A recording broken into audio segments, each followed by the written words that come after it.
Good morning, good afternoon, everybody, and welcome to a special interview today we have with Yogen Patel from AMDOCS. I'll introduce in a minute. My name is Iain Gillott from IGR, and today we're going to be talking to Yogen about AMDOCS's recent announcements around CBRS, the SaaS, etc. We did a CBRS PAL auction workshop in Washington, DC at the beginning of March. And the AMDOCS folks keynoted there and presented their new SaaS solution. So we want to get a little bit of detail today and move the discussion forward. So with that, I'm going to introduce Yogen Patel, who is Head of Product and Solutions Marketing for AMDOCS Open Network. So Yogen, welcome today. And first question is, who are you and what do you do? So as you mentioned, I head marketing for the AMDOCS Open Network division of AMDOCS. Now, AMDOCS is a large company that provides a wide range of software solutions, services to telecommunications operators worldwide. AMDOCS Open Network specifically focuses on the network domain. We have network rollout and optimization solutions covering 5G, LTE, and more.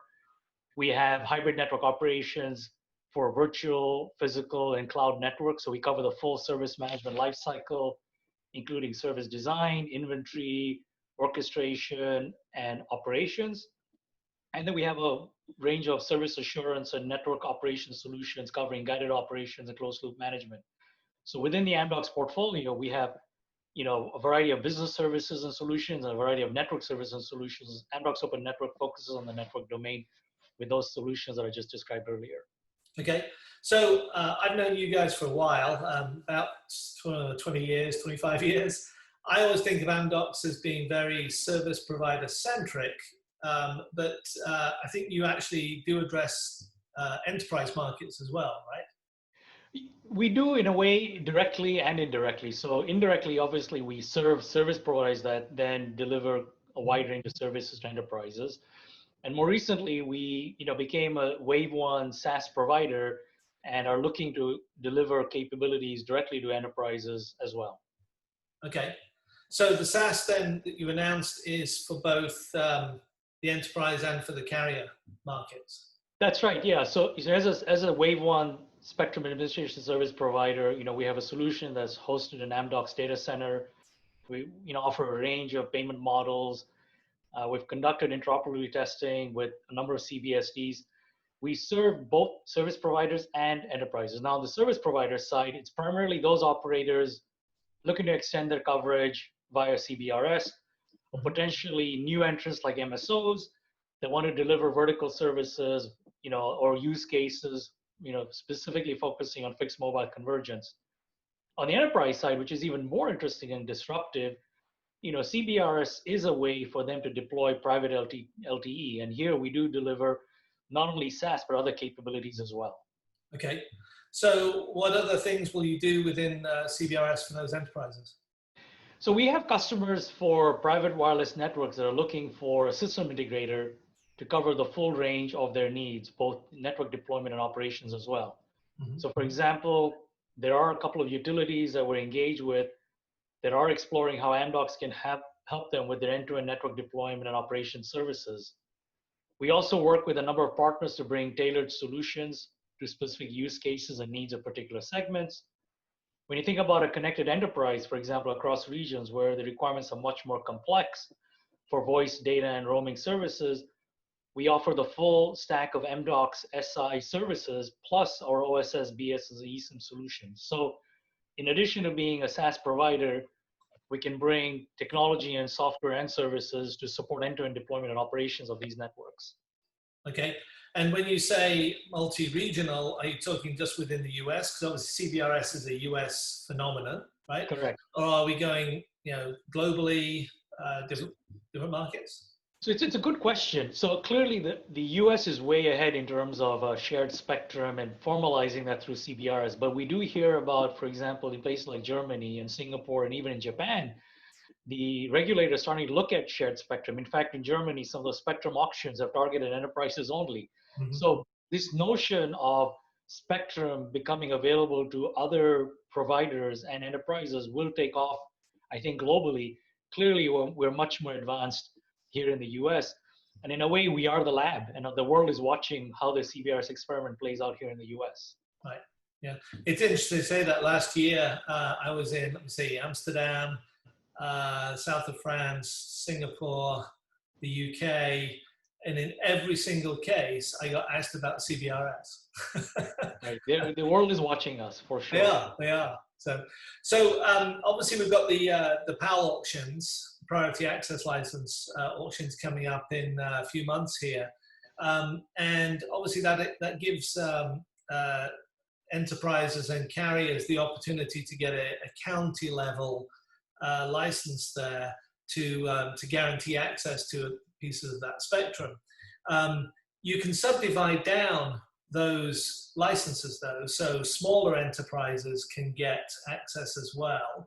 And I think the FCC's talked a lot about this secondary market and engaging there. So how do you anticipate AMDOCS is going to support those smaller customers, the ones who don't need the county level or are not a mobile operator, but somebody who needs something to cover a stadium, a warehouse, those types of things? Sure. So, as you mentioned, the PAL licenses can also sublet the PAL frequency. So it is indeed very different. And it's an interesting market segment and different from the other spectrum awards the FCC has done. Now, in terms of our SaaS solution, it is multi-tenant, and we don't differentiate between a large or small customer. So we can scale up and scale down all the way to the smallest customers as well. Our solution takes into consideration support for a wide range of scenarios: indoor, outdoor, high-powered CPE. And finally, we do expect some standards to come along here, and a new specification for PAL will be released hopefully by WinForum, and we'll adhere to that. So it is indeed a different way in which the spectrum is going to get consumed, as you said, in much smaller chunks. But from a SaaS solution, we can, as I mentioned, scale up or scale down and serve even small enterprise and small customers as needed. Right. So you could go from supporting the multinational operator who maybe wants to get 40 megahertz, integrate that with their existing network, all the way down to the warehouse, the middle school, the high school, those types of things. In a very specific location for a very small slice of the spectrum. Absolutely. Right. Yeah. It's going to be an interesting transition. See how this all works out and who actually bids and how it all fits together. I think it is interesting that we can have the ability to get those small pieces of spectrum, which of course, a small operator or a small enterprise hasn't had the chance to do before. Right, it's going to drive innovation, because the one thing that has been limited in terms of being able to deploy innovative new wireless use cases has been spectrum. So all of a sudden now, the democratization of spectrum should spur innovation, hopefully, here as we look forward. Right. So talk about use cases. Can you give us some examples of CBRS solutions you've been involved with so far? Yeah, so we are making progress with a number of customers in our pipeline, specifically a lot of activity in the utility space and with wireless internet service providers. Now in utilities, many of them have had WiMAX networks that are now being decommissioned. So they're looking at CBRS as a means to fill in. But there are all kinds of other needs and uses that utilities have around managing, mission critical communications networks across wireless that we see as being relevant. And so we see a lot of activity in that space. And then we're working through some partners on some enterprise opportunities, such as entertainment complexes. Those are still in the early days, but there are some interesting use cases emerging there as well. Right. So for the utilities, are you looking at, could be a power plant, for example, that's fairly self-contained, obviously can cover a big area, or electrical transmission where you're monitoring substations across the country? Is it one or the other? Both? It's both. It is both. So it's for specific locations and plants, as well as infrastructure within specific regions. We're looking at both scenarios, yes. Okay. And then what sort of applications are you looking at within the entertainment segment?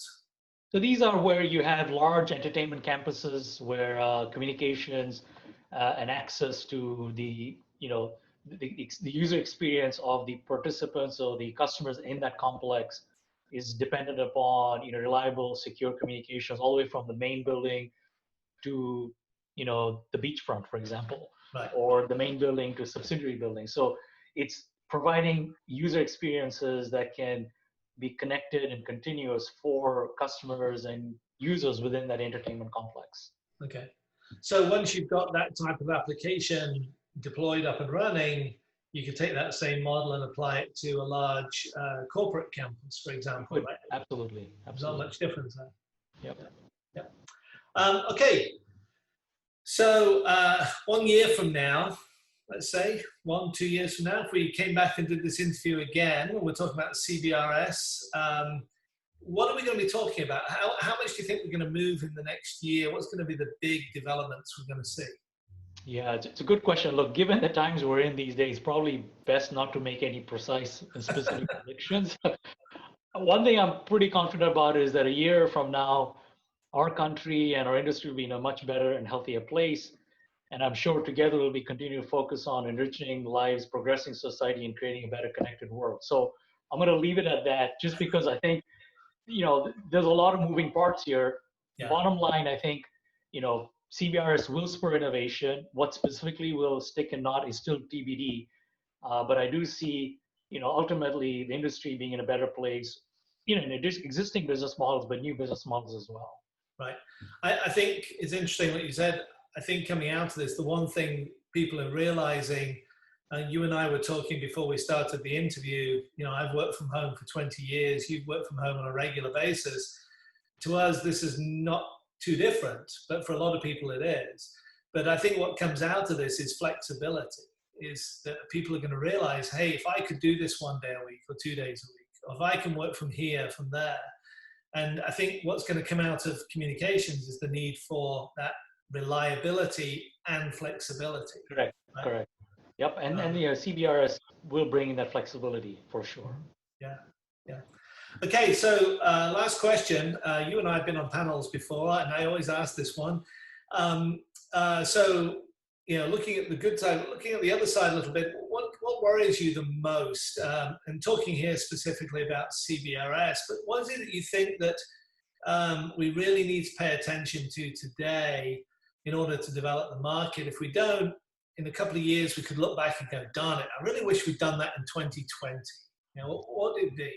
Yeah, no, it's a great question. Look, I think, as I mentioned before, the impetus behind CBRS was around democratizing spectrum access and spurring innovation, right, in a shared manner. But I think the realization of this promise will largely depend on an ecosystem coming together to enable these new use cases and business models. And so I think the biggest worry I have, and we all should have, is the arrival of a timely and scalable ecosystem of providers like AMDOCS and others that can partner effectively in finding those use cases and realize them, bring them to life. So the timely arrival of an engaged ecosystem that can operate at scale probably is the biggest challenge we have ahead of us, because one or two providers here and there, one or two innovative companies here or there will make some progress, but it's not going to make the wholesale change that we're looking for as we look at CBRS's promise going forward. Right. It's a good point. We've talked about this before, but I don't think any enterprise has ever said, I need a new network. What they say is, hey, I've got this problem here. Here's my solution. That solution needs a network. Right. And that solution is going to have to be brought together with multiple moving parts from multiple partners and providers, each bringing their piece of the puzzle together. So that ecosystem is going to be absolutely critical in terms of really seeing CBRS succeed in the future. Yeah. So do you find, from your perspective, obviously, AMDOCS is a big company, do you find it's relatively easy to engage with those partners, tell the story and bring them on board?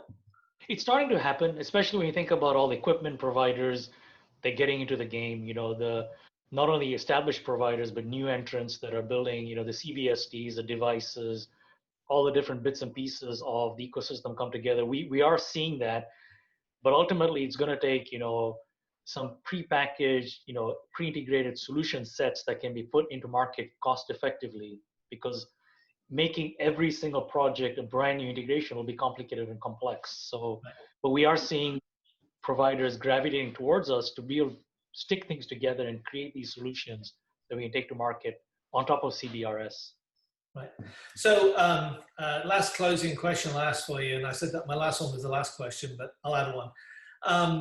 A lot of operators, utilities, enterprises, we're watching this interview. They're sitting there, they're looking at CBRS, understanding what it is, thinking about what it can do for them. Not sure how to get started. What would your recommendation be for, what's the first step? What's the first step to take? I think the first step is identify a problem or a use case in a contained way, meaning absolutely don't start with CBRS as, hey, I'm going to replace my enterprise network with CBRS. That's probably not going to be the way to go. Identify a particular use case, a particular problem you're trying to solve, step in and start looking at CBRS as well as the ecosystem that goes with it, such as a provider like AMDOCS can pull it together for you and experiment with it. And I use the word experiment not in a lab setting, but in a production prototype or production proof of concept for a specific use case in a contained way, because you're going to have to get comfortable with it and get comfortable with the fact that you're going to have to run and operate this thing going forward before rolling it out more broadly. So small steps to get going, but have large aspirations down the road, because it indeed could dramatically change the way enterprise leverages communication to run its enterprise. Right. And we've seen examples as well where you've got the first solution in based on the net on CBRS, then you can start layering other solutions on top of the same network as well. And you get that. Yeah, and then when you think about things like, you know, the telecom infra project and open systems, you have low cost, you know, interoperable components coming to the market at the same time. So combine easily available spectrum through CBRS with lower cost open components, you know, courtesy of things like TIP and ORAN, and you have a provider like AMDOCS that can pull it together. You've now got the pieces that can allow you to go in, pick a particular problem, deploy your solution, test it out, validate it's working, and then extend that to other things that you want to do in your enterprise. Right. Great. Well, Yogen, thanks very much for the time. Good talking to you today. For those of you watching, our interview today has been with Yogen Patel, who is Head of Product and Solutions Marketing for AMDOCS Open Network. Thanks very much for the time. Thanks. All right, thanks.